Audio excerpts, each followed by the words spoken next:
This is from Amber. Does Swedenborg mention the concept that we each have spirit guides? Could our inner self be guided by our ancestors? I love the idea of spiritual heredity and its spirals. That's awesome. Yes. I mean, my first impulse is to say, yes, he never uses the term spirit guides. He does not use that term. But no, that wasn't that's right. that wasn't a term in his day. No, that's been, I think it's more recent. You know, I think that's the last 100 years or something. But, I mean, you could interchange the way Swedenborg describes angels as how people now use the term spirit guides. But I'm interested about this, the ancestors thing. Right. And he says associate spirits, I think is one of the phrases, right? Yeah. That there's angels and evil spirits, but there are some that seem like they're kind of assigned to us. Yeah. They're particularly connected with us to angels and two evil spirits, he says in some passages and different things in different ones. He never comments on whether they are our ancestors. Yeah. As far as I know. But to me, it makes so much sense that at least some of them would be. Because presumably they have some of the same issues. Yeah. Wouldn't the Lord just use that to get the extra benefit of like, okay, as you're working through your, your car theft issue or whatever it is that you're working on. Can you not say that on air, please? Sorry.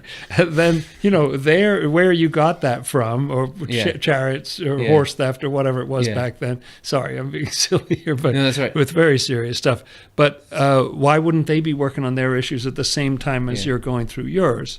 It just kind of makes sense that they would be with you because, the whole family line is trying to, that's right. Improve and get better. And I do, like Amber, love the idea of spiritual heredity and the spiral, that you come around. I think something that's got to be fascinating about going to the spiritual world would be to meet these people back in the family tree and just see where some of our traits come from, like, what was this, what was that? And there is some precedent for it being ancestors. He talks about communities in heaven that came from the ancient, most ancient church, still living household by household. Like everybody's there eventually. The whole family's practically entirely intact and things like that. Yeah, like they were in the world. And he says that while we're in the world, our spirit ends up getting to the community where we're going to dwell. So at some point, you had people with their ancestors there, if they all ended up in the same heavenly community. So I think, plus every single like near-death experience or whatever, it's always your relatives that are greeting you. So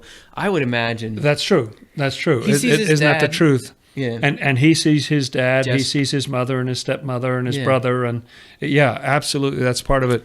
The most important thing, in a way, to Swedenborg is whether you have a spiritual affinity, whether you're spiritually related to somebody. So he says when you really connect with people who are spiritually related to you, you feel like you've known them since childhood. Yeah. They're like, best friends, like instant best friends kind of thing. Yep. And so I think that's part of who you're connecting with. But surely some of those are people who just share, there are family characteristics. He talks about that a lot. Yeah. That there are characteristics that differentiate one family from another and all that. Absolutely. All right.